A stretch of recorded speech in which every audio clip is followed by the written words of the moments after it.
Dog.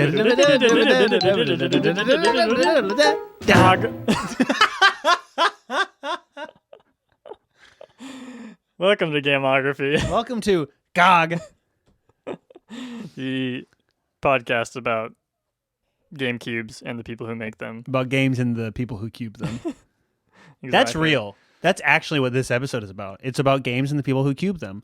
Mm-hmm. Cubing a game being to make it a GameCube game. Or To make it a game with a little 3 on like the end of it. 3? Yeah, like how you cube it. Like you put like a little 3 on top at the end. Oh, you switched over to our other podcast, Mathography. There's like people like yelling outside too. Geometry. Are there people yelling? Can you not hear that? Talk about Pikmin. Talk Get about to the Pikmin. Get to the Miyamoto already. Get to the GOG. Get to the GOG. That's what they're chanting outside. Listen, you gotta give them what they want, I guess.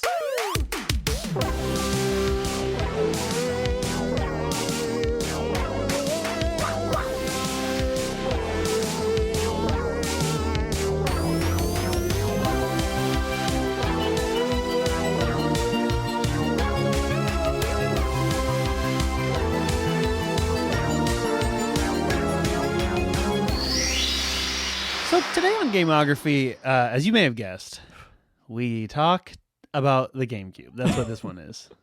Uh-huh. Yep. I'm just filling in the goggers. Okay. Making sure they're up to speed. Right now we're in the intro. This is where we make jokes. This is where we make jokes. Tim, so you may say, what's a GameCube? No, but before we get to the GameCube, I have some thoughts from the man of the hour, the man of the GOG, Miyamoto himself. Miyagogo? From, I believe, 2000. Wow. So before the GameCube came out, but obviously it was like underway. Yeah. But he was talking at the Game Developers Conference. It's kind of a long quote, but should I just read it as it is? Yeah, okay. Please. Though I have now talked mostly about the technical aspects of game design, I would now like to talk about something on the opposite end of the spectrum. So this is like after he's been talking for a while. Yeah. We must not forget the importance of human ingenuity and creativity in game design. Naturally, it is a new and unique expression of ideas that gives birth to new games. Recently, I'm very sorry to see that the uniqueness of many titles has been dependent upon new technology and specialty development tools, while the personalities of the creators have been diluted.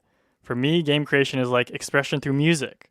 When I'm working as a director on a game, while I always try to hit upon new plots, I place great importance on the tempo of the game and the sound effects.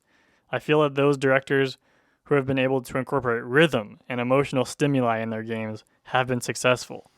When I'm holding the controller and setting the tempo, I feel that my own personal game is in the midst of creation. I have never created a game that has been of a level that I could be satisfied with. Understanding the technologies is a requisite if we want to fully realize our expression. Game designers are apt to boast of the technical aspects of their games, and I too have fallen into this trap. Speaking of my own case, I tend to highlight new technologies when I am less confident about the new ideas I'm putting forward in the game. And later, I always regret doing this. It's important for us to remember that technology can inspire new ideas and help us realize those ideas, but it should do so from the background.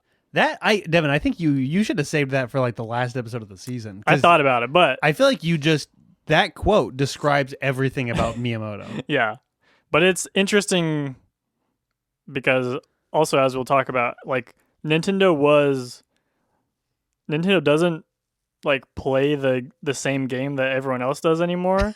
But at the time, they were still like playing the like our machine is going to be the next like most powerful thing. Oh, really? Mm-hmm. Interesting. And that was like their whole like pitch with the N64 too. Mm-hmm. But it was like that was kind of their thing with the GameCube as well. Interesting.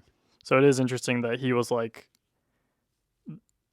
I mean, I feel like he's never been interested in that as much, but definitely I feel like once they probably got past the N64, Yeah. Because it's like, okay, I've done 3D stuff. Yeah.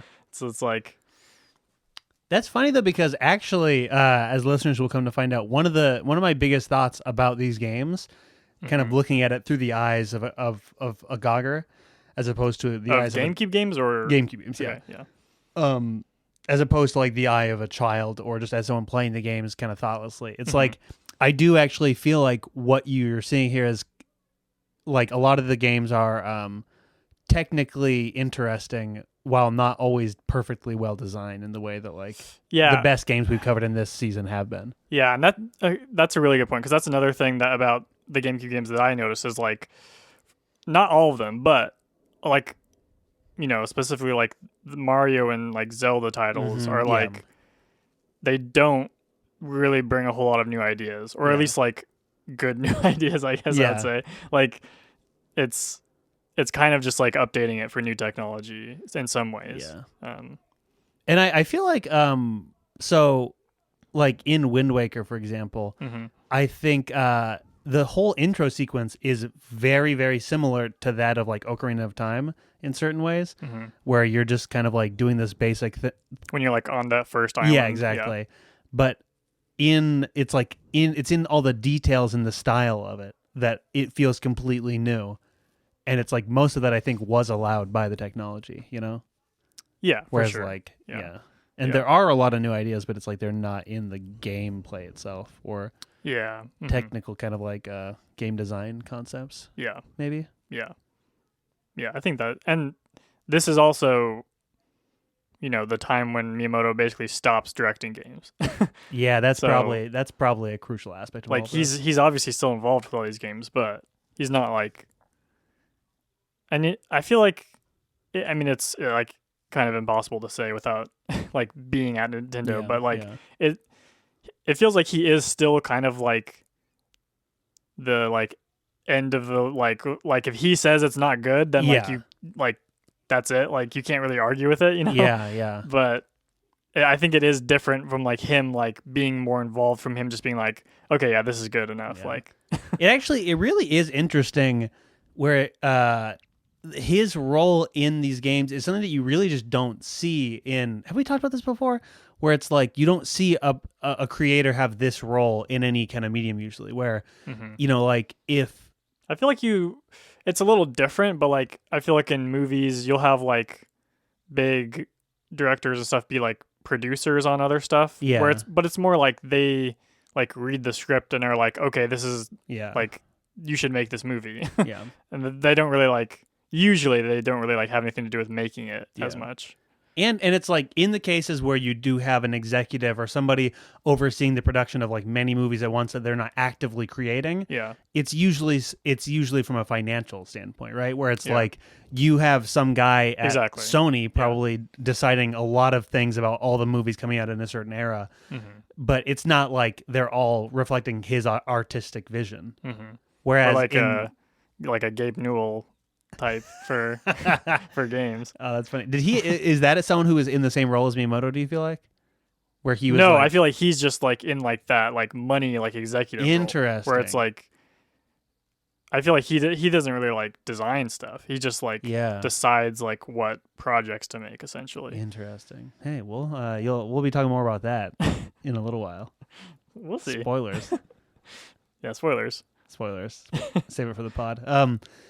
Yeah, but because it's like I do feel like all these games distinctly are kind of made by Miyamoto, although they aren't. Or I feel like another kind of comparison is like J.J. Abrams has like he has the movies he makes, which are clearly like he made those movies, but then he also has like all the TV shows that he like.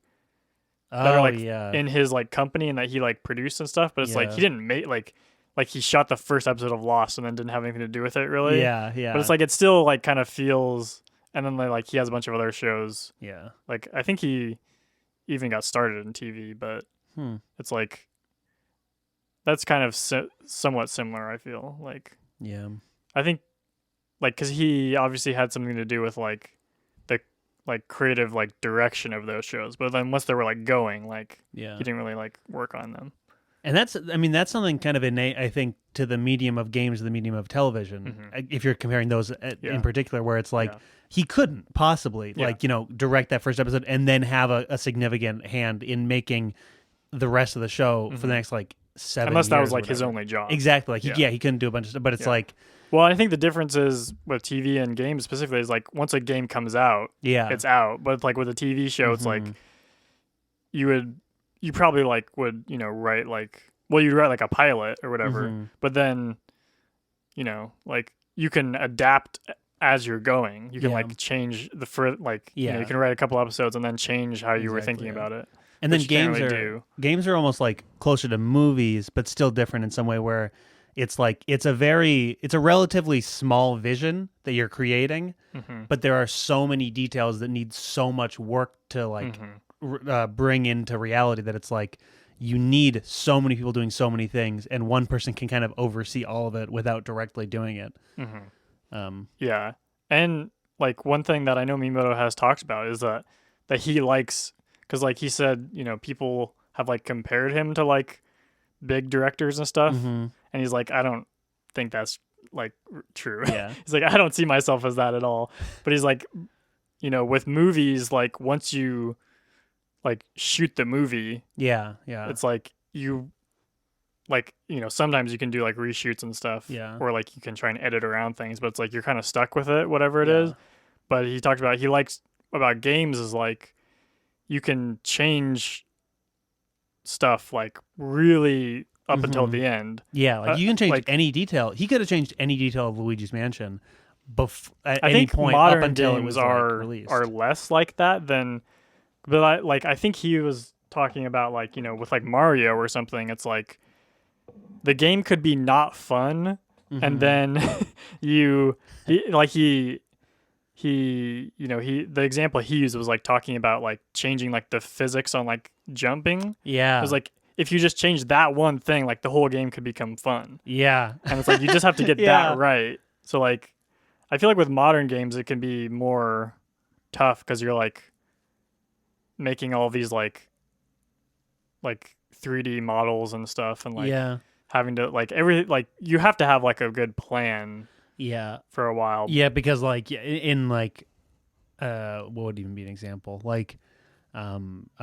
Days Gone for PlayStation, that I don't know why that's the first thing that comes to my head. It's a modern big 3D game where it's if you change one detail about how the character moves, you then have to change all the animation and sounds and so many different things.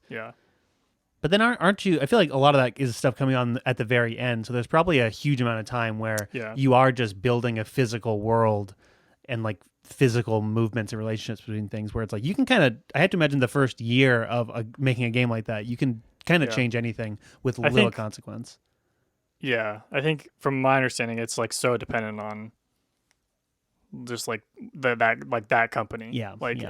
I think probably more successful ones do it like that, but I think companies can get into trouble, or people can get into trouble when they don't do it that way and just are too confident or whatever. And also, I mean, it's kind of an innate weirdness in game making, where it's if you the smaller the team is, the more directly from a vision, from a specific inspired vision that the game is coming. I'm not. The harder it's going to be to execute that vision in a way that doesn't require tons and tons of redoing things, because it's the guy who made the farming game on Switch. What's that called? Stardew Valley. Yeah, Stardew Valley. That was it's every aspect of the game was made by one person, right? And so it's truly an exceptional. Exactly. But it's there's plenty of examples of games that are closer to that, and then it's obviously gradual, the bigger and bigger. But with something like that, it's he probably has a very distinct concept right from the beginning of what this game is going to look and feel like. And so it's obviously, if you're a multidisciplinary artist where he's making the visuals, sound, music, does programming, it's you're going to want to kind of do all of that together, and then you're kind of fucked if at the end you decide you want to change how the character moves or something. I think it's, but I mean, at the same time, I think it might be easier because you at least know what you have to do, and you only have to convince yourself to do it. That's the flip side. Yeah, that makes Yeah. it way easier. Yeah. Whereas like I think where the problem a lot of games run into is like they have a deadline they have to meet, and they're like, well, we could change this thing, but that would mean we have to change all these other things. Yeah. Which would mean like that would take way longer than just changing this one thing. Yeah. Or whatever. But getting back to Miyamoto. Oh, this is on Miyamoto?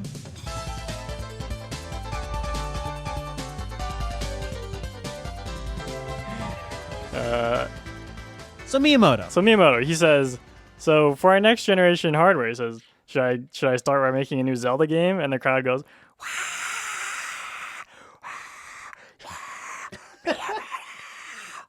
and then he says, that was a direct quote, by the way. Yeah, that was a sound clip that we just played.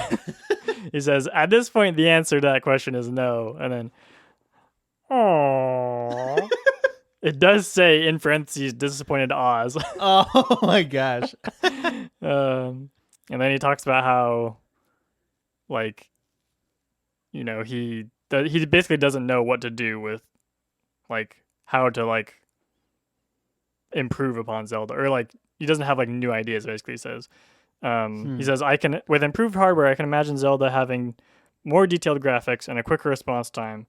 But when it comes to increasing the degree of fun, I cannot be certain of that at this time. And that is something I feel we as designers must reconsider. And then he says, like he like introduces a new game that he's been working on for the Nintendo 64 DD disk drive or whatever. Oh baby. And it's called Talent Maker. Talent Maker? Talent Maker. Okay. Let's make some original characters. It's like the original like Mii creator, but even more crazy. You can choose the hair color. And you're switching noses. Pig nose. Yep. Yeah, this is literally like Nintendo 64 Mii's. Yeah. What? So you just put the face from the picture onto the character. And apparently they, at that, like when he was giving his talk, it showed a character with Miyamoto's face on it. Wow. It's so insane to see that the idea for Mii's is that old. Yeah. This is exactly the same concept where you make your own individual little characters and then you put them into like different games. More advanced. Yeah. Like that visually looked way worse, but was functionally identical or more sophisticated. Yeah. So obviously that I don't know if that even came out or if it came out, it definitely came out in Japan. Yeah, I feel like if that had come out, we would know. Well, the culture would have 64 never been the DD same. never came out in the United States. So wow, but it did come out.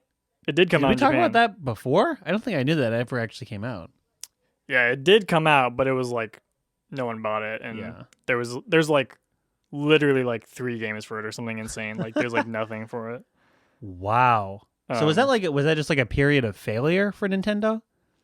Like, well, I mean, kind of like the Nintendo 64 was not like they had been knocked out of first place by a long shot by Sony. Yeah. And so I don't think they thought that was gonna like turn things around, but like, yeah, I don't know. I think that was like they were looking to replicate what they had done with the original Nintendo, but like they just didn't have like the people or like the time to do it because it was like by the time that came out, I think it came out like 1999 or 8 or something, which at that point it's like people like are ready for like the next thing. Yeah, no one was really interested, I had to imagine, in like a slightly upgraded version of the N64. Yeah. So, and that is the like background to the GameCube being developed, is that they wanted obviously to get back at Sony. Yeah. We'll show them with Luigi. Codenamed the Dolphin. The Dolphin. Do a dolphin sound. Wow, that was SpongeBob. Yeah, SpongeBob's a dolphin, right? Yeah. Um, Yeah, and for those that don't know, it's called Project Dolphin, and it was supposed to be water themed, right? Do you have anything about that? I didn't actually find it. Like, that's always what you hear, but I Yeah. actually didn't find anything about Oh, that. that's interesting. Maybe that was like just a fully like people noticed that, and it was never explicitly stated. I bet that was like a thing. Because I mean, just the fact that you have the mainline Mario and Zelda games are both very, very distinctly water themed. Yeah, I feel like it was. I don't know how that happened. I wonder if it was just like they specifically were like, we want to make something that can make water look really good, like graphically, yeah, or something. We know how Miyamoto felt about the floating wood signs in Zelda. Exactly. So he's like, we need to make a whole console based around that concept. Not even just a game, a whole generation of games. They're like, are you sure? This is what's going to defeat PS2. This is the fun we need.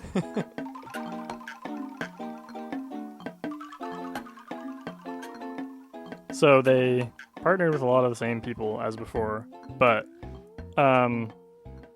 so like in their talking about it before it came out, they did talk about it as like they had gotten like a leaked, like, I don't know, design document or something of like the PS2. So like they knew basically what the PS2 was going to be. Oh wow! And they're like, it's more powerful than the PS2. And then they were like, and it's going to be more powerful than the Dreamcast, which was Sega's console. And then like obviously like it at some point in their developing of the GameCube, Microsoft started making the Xbox. And truly the Xbox did what Nintendo don't. Whereas no one else could say that, but Xbox truly did. Well, what was the time differential between those two? GameCube and Xbox of like when they came out? Yeah. They came out the same, like basically the same time. Oh, okay. Yeah, the same year.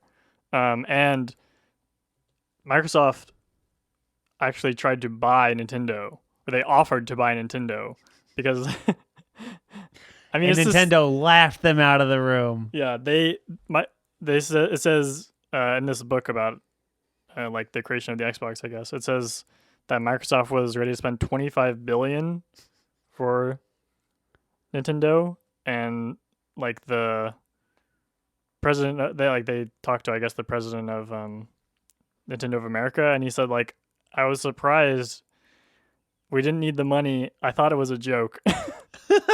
They said then like there was that like also that news article about that recently. It was like they got laughed or whatever, like laughed out of the room or whatever. But apparently we talked about that on another episode of the pod. But like apparently they did actually like take it kind of seriously. But they were ultimately they were like, like we don't have like there's no reason to do this. Why would they do that? Yeah. We have so much money. Yeah. Like I mean, even now that would still be kind of a ridiculous proposition, but especially at the time, like honestly, like that's a lot of bravado. Yeah. On Microsoft's part, right? Where it's like this just kind of like cheesy computer company who is like obviously significant, but it's like we're just like, we're gonna start a gaming division, and that's how they like saw it. They were like, they don't know anything about games. Yeah, like, exactly. Like they know about like business and stuff, but like they're not gonna be able to. That's like they didn't take Xbox seriously. Like no one took Xbox seriously. Yeah, and obviously Xbox didn't really take off. Like did it not for a while until like wasn't Halo pretty early on in Xbox? Yeah, I mean Halo was big, but like Xbox was I think it was like the worst selling. Oh, really? Of the consoles. I didn't know that. Okay, I always assumed that it was like comparable at the least. I mean, it's like it was close to GameCube. Yeah, but like I mean, they both clearly the PS2 was the winner between all of them. Yeah. Another interesting thing of the development is there are rumors that they were working on a quote sensory controller, which there's there was like a I don't know where this is even from, but it's like a thing that shows like it's like a controller with one side that can like pop off. Wow. Yeah, so it's like it's like two Joy-Cons, and then is the middle part attached to the left one? I don't think the left one can come apart. Yeah, but it's like in your left hand you'd have a Joy-Con with the middle stuff. The right one would have just a standalone kind of Joy-Con equivalent. Yeah, and it would have like a microphone and headphone jack in it and stuff. Wow. And wireless? So, I assume it would have to be wireless. Yeah. There was like wireless GameCube controller as well. Oh yeah. It's like the big fat one. Yeah. It was really gross. Someone I knew had one of those, but I never did. Wow. So once again, honestly, like I feel like Nintendo, they made the N64, and that was like, this is what 3D could theoretically be, and then it feels like they kind of came up with this whole concept of what their systems would look like, and they've kind of just followed that. Where right after the N64, they came up with Mii's, they came up with motion-controlled controllers. Yeah, but they didn't use any of that stuff. Yeah, but it's like they've known since they've had then. those ideas. It's like that's been in the back of their head, and that's still what it is, basically. Mm-hmm. And then, I think a lot of that is Miyamoto, because like I feel like obviously he was like pushing that like weird Mii like creator game. Yeah. And like he was like, we'll talk about it in the next episode. Oh yeah. But like he was obviously a big part of the Wii. So I have to imagine he was like, they don't call him Miyamoto for nothing. Miyamoto. That's like the Wario version of Miyamoto. Stinky Miyamoto. Stinky Miyamoto? Is Wario Stinky Mario? Yeah. Miyamoto. Honestly, Devin, I feel like you just made me realize Mario and Miyamoto are like very similar names. Yeah. Very similar. Almost hard to tell which one I'm saying. Yeah. I don't think that's a coincidence. Luigi Odo. Continue. Yeah. So Miyamoto, or not Miyamoto, Nintendo, obviously the Nintendo 64 was the last until recently to use like cartridges instead of discs. Yeah. So they brought out discs, and Miyamoto, so they used these little tiny mini DVDs. If anyone who has ever had a GameCube knows the magic of these discs. And the thing though is that they're so dumb. Yeah, like there's no reason. Oh, they're so cute though. Yeah. But I think that it's a perfect Nintendo decision where it makes it a distinct experience in every physical aspect. Yeah. It prevents from piracy, and it just it makes it memorable and fun. Yeah. But this is what Miyamoto had to say about the tiny discs. He said that the smaller discs send a message to developers that they don't need to make long games with realistic graphics. Yeah.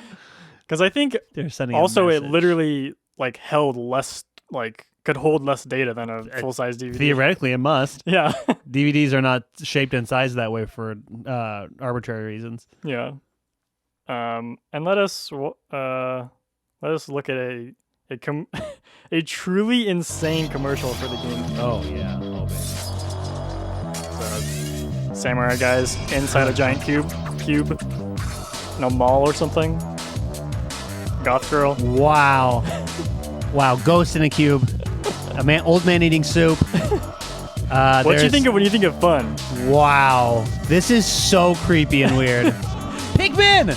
Yeah, that's like one of the only like Nintendo things that even appears. There was just some Pikmin on the street. In a window, yeah. But you're seeing all these people in cubes, and it looks like it's like made by the Wazowskis. It's like the Matrix. It really is, yeah. But with cubes. There's a shark in a cube. Oh, a TIE fighter in a cube. Was that like a Star Wars TIE fighter or a Star Fox? Star Wars, yeah, because there was a Star Wars. Oh, that was like one of their. We just saw Smash Bros, Pikmin, Star Wars, Nintendo GameCube. Life's a game. Life's a game. Wow. Man, Nintendo just so consistently has the weirdest ads that kind of don't make any sense on any level of why they would make it like that. Yeah, it's really weird because like those old Nintendo commercials that we looked at before, it's like it almost makes sense because like that was before we were born. Like life was crazy back then. But it's like that was not that long ago. It's like we were kids then, and that they still like were like, yes, this is And well, it's like there was a different culture of like media and advertisements Yeah. in general, where it's like, yeah, sure, the decisions seem like they were made in different ways than they would be now, but in reality, it's like for some reason someone was like, we need to advertise the Pikmin console, and let's do it with the Matrix. Like, let's do it with weird, weird, why? like That's just such a techno, weird tone. It's like goth techno. Yeah. Yeah. And I feel like it just feels like that's not the first time I've seen ads in that tone for video games, Definitely. where it's like, I wonder if that was because that's at least on YouTube. It said that's from 2002, which would have been like it would have been out for a little bit. Yeah. I wonder if it was like a little bit in response to like Yeah. Xbox and stuff. Yeah, actually, because see, I feel like I've seen ads like that for PlayStation and maybe Xbox too, and that tone is the tone of like the PlayStation, for example, like as a console. I feel like that makes sense to me as like the Xbox tone. I guess I just Yeah. don't know what the PlayStation one is from that time. I feel like both of those consoles are in line with that of like a dark, edgy electronic tone, Yeah. sci-fi almost, like futuristic, and it's Yeah. like, yeah, I bet that this was kind of before Nintendo had figured out that their selling point is that they're not like that, and that they're like Yeah. Well, I think cute and fun. I think what they're realizing is with like, I mean, maybe I don't know what the rest of their advertising was like, but it's like that it wasn't working. Cause yeah. Maybe it's not that they didn't realize that was what their tone was. It's Yeah. that society had not figured out that that's why they're awesome. They're like, I want an edgy Halo. Where's Master Chief? So Yeah. let's make Olimar from Pikmin goth. And Well, they didn't the do that Matrix. at least. I think that they should have, honestly. That might have changed culture in a way that we couldn't even anticipate. Yeah. Does he go goth by Pikmin 3? Yeah, actually, Pikmin 3 is completely goth. It's a completely goth game, and many people Wow. don't know that. Wow.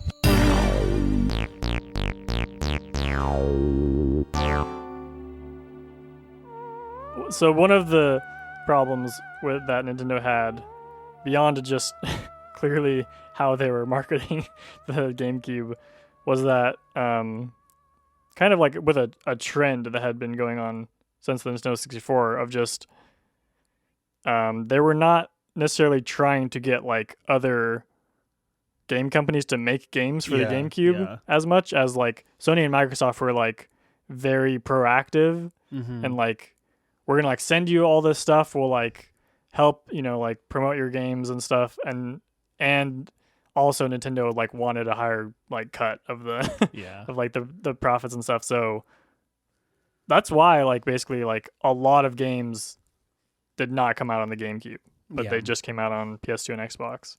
Like Yeah, I would say the majority, right? Yeah. Like I can't really think of any crossovers like from that era.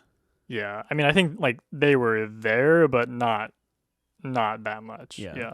And then also, obviously something that happened was Rare, who was like one of their big Yeah. studios, who Yeah. they had a 50% like ownership of, got sold to Microsoft for a lot of money. So So did Nintendo sell that to them, or did Rare just make that decision? well, so Nintendo had like a right to like first decision or whatever Yeah, it's called. yeah. So like when Microsoft was like trying to buy it, Nintendo could basically what happened is like Nintendo could like say like we would want to buy it for like this much, and then they would be able to do it.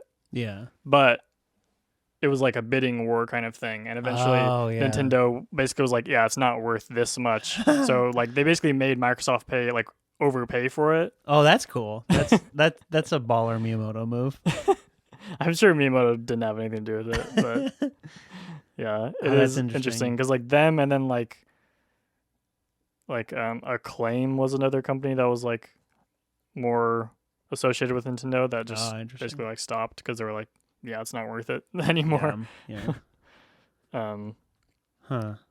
And so That's too bad, because what would Rare games on the GameCube have been like? That would have been awesome. yeah. We I don't know. could have had Banjo-Kazooie. I mean, they still kept making their same stuff, I feel like. Did they? They all sucked, right? No, I think they're like, I feel like their games for the Xbox 360 are like really well regarded. Are they? Like don't- what? The Banjo-Kazooie game they made, and On Xbox? yeah, and Viva Pinata games, I think. That Oh they yeah, I made. thought those were generally hated. Is that wrong? I know that Maybe, like- no one likes the Banjo-Kazooie games that came out for Xbox. Like those are famously very bad.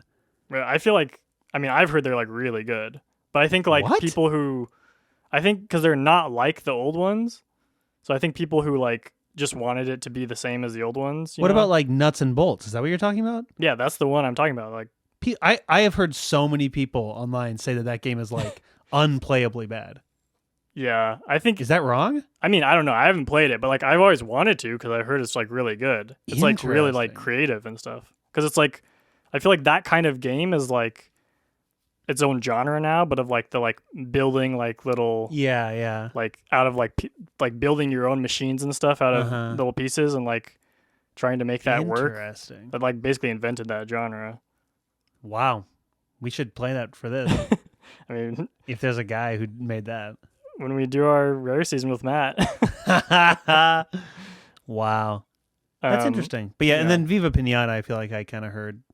That one I'm not sure. I haven't heard a consensus either way of if it's good or bad. Yeah. So it's don't always been know. kind of interesting to me. Yeah. I always heard that they were really good, but Huh. like they always looked like just like fun times. Yeah. They're like, I feel like they just didn't like because it's on the Xbox, like, I don't know, like Yeah. the people who had Xboxes were not really into it. Yeah, that's truly the problem. is Yeah. It's like those are just Nintendo style games. Yeah. And they're not being sold to Nintendo audiences. But obviously, we talked about Halo, and then like the other big, like game series that was like overshadowing and overpowering over everything was GTA. Oh, At yeah. the time. That makes sense. And those were not on Yeah, GameCube, obviously. yeah. But there's a quote from Miyamoto about Grand Theft Auto, Oh my which goodness. is very, very interesting. Kind of not what you would expect. He says, I guess somebody was asking me about it. And he said, I've looked at Grand Theft Auto. The basic concept was very well done. Regardless of what the content of the game was, the level of freedom that you had in that one big city was a very good idea. Obviously, it's gotten a lot of press because of the moral issues. But even aside from that, the game was done in such a way that it gives great gameplay. Ah. um, Oh, that's great. he said, I think we should welcome this game. Everybody's making all this fuss about the incredible graphics and movies that games have these days. But for a game like Grand Theft Auto, which is not nearly as polished in terms of graphical look, to do so well is a positive for the game industry. It's like, that game doesn't look very good, but like- that's so funny. Yeah, It's like a like- kind of underhanded compliment yeah. to his competitor. But that's like, But that is like his whole like philosophy is like, yeah. it's not about the graphics. I would have been very disappointed if he had come out against Grand Theft Auto. Like it's obscene because it's like, yeah, because that is such a good point. Like, it's like it's easy to dismiss those games because of like Mhm. how kind of like blatantly grotesque they are in certain ways. Yeah. just to get attention for that almost. Yeah. or arguably. Yeah, It'd be especially like the shocking. old ones, I feel like. Yeah, and yeah, because coming at a point when like video games were not like that ever, right? Yeah. But also I feel like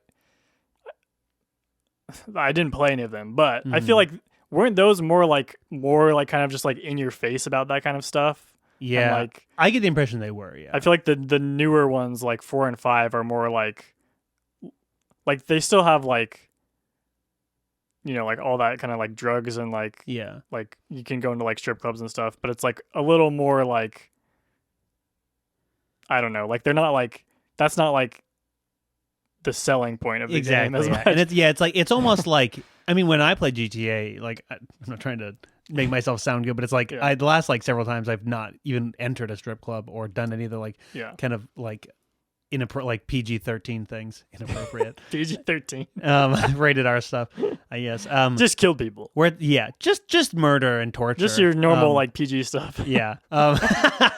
But it's like it's very easy to avoid all that. Like that's not an integral part of the game. Where I don't know if that was then. But I truly feel like, I mean, you're talking about the early 2000s. Like, was it as common to see that much violence and sexual stuff definitely in not. movies or something Oh, at the time?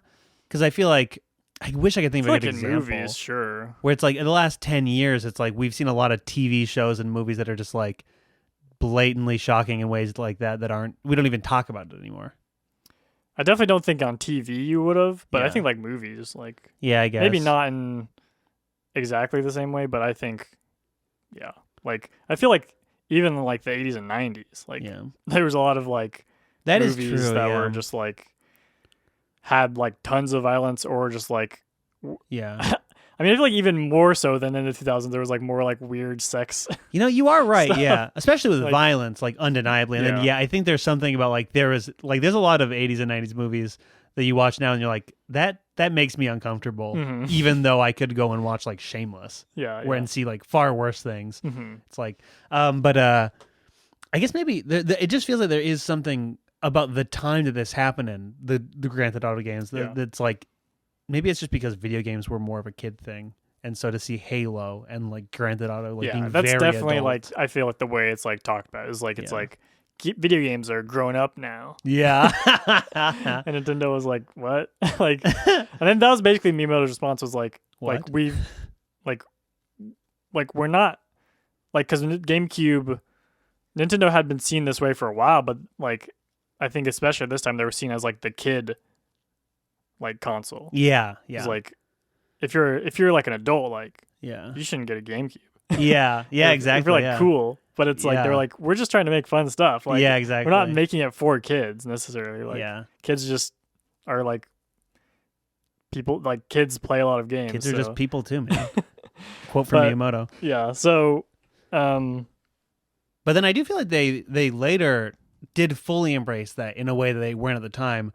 Because it's like if you Yeah. play when we played Ocarina, not at one point during that game do I feel like it's like, oh, this is a game for kids that happens to be fun for me. It's like this Yeah. is just a game. yeah. Whereas like my go-to example would be Mario Odyssey, where it's like that game has so much that is so beautiful and fun as an adult, but I often in that game I'm like, oh, this part has younger people than me in mind, you know? Uh-huh.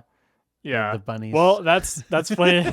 That's funny that you say that because I think maybe not necessarily the like age thing. I don't know what you're talking about, but like they do talk about how yeah, like I don't know what you're talking about right now, but anyway. I don't know what you're talking about. I thought that game was very serious and dark.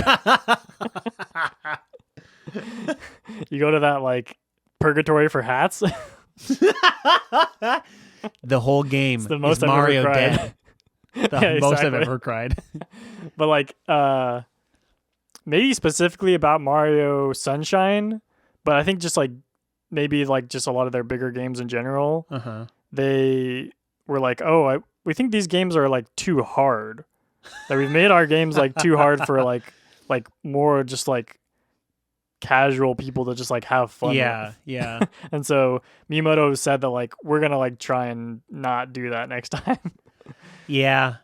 Yeah, that is true, and I get where he's coming from. Because like we've talked about, like Mario 64 and Mario Sunshine have just something about them that makes them so frustratingly difficult that it's like unbearable at times. Yeah.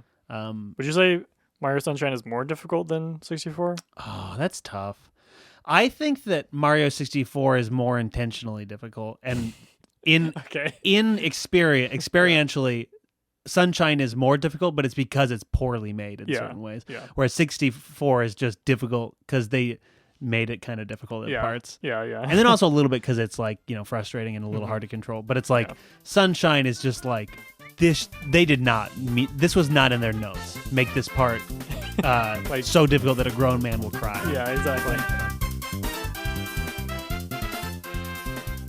This is kind of a low point for like the GameCube in general is kind of a low point for Nintendo, I would say, because it's one of their like lowest selling consoles. Do you have those stats available? They have like of all of them, Yeah. so the GameCube sold 22 million units, which was about 10 less than the N64, Oh, okay. which was around like 30 or 32. Yeah. So the PlayStation 2 released in 2000 sold 155 million. Yeah, the PlayStation 2 is like the best-selling console of all time. Yeah, it is, basically. yeah. So And then the DS family sold about the same amount. yeah, And you got the Game Boy, PlayStation 4. yeah. Game Boy Advance, which was at the same time, did sell a lot. Yeah. So, which makes it like I had a Game Boy Advance and I did not have a GameCube. Yeah. Like it. Yeah. I makes sense. actually, I keep on as in this podcast, as we more and more try to conceptualize like the creative output and like arc of growth of Nintendo as a company and as game makers, I always forget that they had handheld consoles at all the same time. That was like kind of keeping them afloat while they over and over again kind of just missed the mark with their home consoles. Post like Super Nintendo. Yeah. Because it's like, that was probably like literally what Nintendo was known for, and their home consoles were just secondary, right? Or at least, I mean, I think they didn't want it to be that way. yeah. But that is how it kind of turned out. Yeah, like the Game Boy Advance was really popular, and because it had like, it had a bunch of like really good new games, but it also had like all of the greatest hits of Nintendo's old games on it. Like you could get like remakes of all like the good Super Nintendo games on the Game Boy Advance. Yeah. And stuff like that. And even like, there was like by the time the Game Boy Advance was like really a thing, like Sega had stopped trying to compete. So you had Sonic games on the Game Boy Advance and stuff. Like I had Sonic. Yeah, I had a ton Advance. of Sonic games on there. Yeah. And honestly, it's like they had no competition really, right? Where it was like the PSP came out at a certain point, and honestly, the PSP should have been infinitely more popular than it was. I had one, and it like it was like a PS2 in your hands. Like it was borderline the technical capabilities of the Switch, like a decade earlier. Yeah. But then also it's like it's like kind of with Sonic on the place or on the Game Boy, what's it called? On the Game Boy Advance and stuff, you had the opposite of every other Nintendo console where you could get a trillion shitty off-brand games for those consoles that were made that Nintendo didn't even know existed, but were somehow being sold at like Walmart. Well, the other thing is like, I don't know about how expensive like Nintendo DS and 3DS games got, but like at the time, like it was like Game Boy Advance games were like pretty cheap. Yeah. Like it wasn't like asking to get like a new like GameCube game or a new like whatever game. Yeah. Because they were like $30 or whatever. Yeah. Like I mean, I remember all of my childhood handheld Nintendo games always cost $30, and console games for any system always cost $60, give or take. Yeah. And so it's like half the price. Yeah. And so twice as many places you can take it. Yeah, exactly. And like parents, I feel like just like loved that. Just like okay, you can just like be like not happy to be here, but you can just play your Game Boy Advance while I'm doing whatever. Truly, it's the predecessor to giving kids iPads to shut them up. Where and also it's like okay, if I'm a parent and I'm going to give my kid a GameCube, they're going to be. I mean, God, what I must have put my parents through, like in the living room, just playing like Pokemon games on my GameCube, just for hours and hours publicly. Basically. Pokemon games. Yeah, I don't know. That was the first thing in my mind. I played. There was a Pokemon Coliseum game that I played a ton of. Yeah. That bad example. Whatever. Whereas I thought you were gonna say Sonic Adventure or something. That's actually what I should have said. Yeah. That's far more accurate. The hundreds of hours I spent playing those games. But then it's like okay, here's a DS. Go in your room and leave me alone. And I would just be in there picto chatting myself. Is that a euphemism for something, Tim? That's up to the listener to decide. And then so the Wii U sold 13 million copies, whereas the GameCube sold 21. And in the list of highest selling game consoles, they're right next to each other. Well, okay, it's GameCube and then Wii U. Wow, so that's crazy. Yeah, that kind of puts it into perspective. Yeah, yeah. So like they had been steadily falling since the Nintendo. Yeah. So they were kind of seen like a failing like business at a certain point. Yeah. Obviously, they turned that around. Yeah. And I have to imagine that anyone that knew anything had to see like they weren't really failing, but they were. No, yeah, that's the thing. They were in decline. It's like that's the thing is like people were like saying that with the Wii U too. Yeah. Where it's like Nintendo has so much money that they could fail like a bunch more times and they would be totally fine. Yeah. Like, and they, I mean, it's like not only do they have a wealth of actual money, but they have a wealth of intellectual property that is like so iconic that there's nothing you could ever do to like they would have to fuck up so many times in a row to actually burn through their money and good graces with the public where they couldn't recover from it. Yeah, exactly. And they're on the opposite trajectory right now. Yeah. So. And it's happened several times, right? Yeah, exactly. Where it's like, and because you're in 2 episodes from now, we're going to be talking about the Wii console, and you will see their catastrophic rise to success again. Yeah. Yeah. Which is similar to the Switch after the Wii U.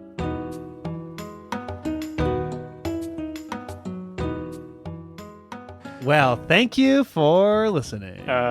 Next episode, we're going to be talking about Luigi's Mansion, Pikmin, all your hits. All the big ones. Super Mario Sunshine, Wind Waker, and I guess we'll talk about... I'm sure other games will come up, exactly. other things. Yeah. So, play all of those games. Please, yes. I honestly, we gotta like start like a fan club mailing system where we mail to people a post-it note. Yeah, a GameCube and a GameCube game.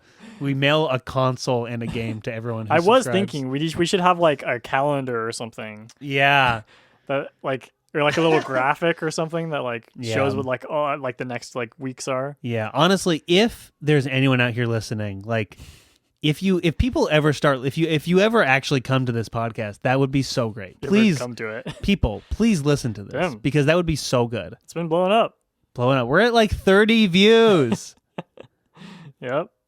I've been uploading the videos to YouTube while Devin uploads the podcast to the regular services, and just for the listener to hear. And I will say that most of the videos I upload to YouTube get literally 0 views, and 1 like, and the like is from me. So YouTube is not driving. Do you think us. there's something with YouTube's algorithm where it's like we can cut all of this out, but like no, this is Miyamoto. Episode 1 has actual views, like not very many, but on YouTube, right? And like I remember it being the same way with like Nicetunes. Interesting. Where it was like I think like your first 2 episodes or something got views, and then all the rest like didn't get any. So I wonder if it's like YouTube will like suggest it if it's like episode 1. That's probably true, which is also hilarious because it's like, it's like of course that's gonna be the worst one. Exactly, yeah. But that makes sense. Where I know that YouTube, like, and all the kind of social media platforms, their algorithm is based on like, if you upload something, they'll give it a try, and if the people that do click on it like watch it, then obviously they'll keep on suggesting it, and like you build up essentially automated good and bad grace with like these algorithms. And so like the YouTube algorithm probably has somewhere in a database like Gameography does not get views. Do not sucks. suggest. Yeah. Gameography : sucks. It's like they're not doing their podcast on the Google, what is it called? You know what I'm talking? Stadia. Google Stadia. So I see, yeah. If we do a season about Stadia, maybe then they'll like us. Yeah, so all those games to talk about. Views. Yeah. All those people who love listening to people talk about Stadia. Yeah. Yeah, we'll get lots of views on YouTube and nowhere else. Okay. That's fine. Thanks for listening. Thanks for listening. Tune in next week. Good GOG to you all.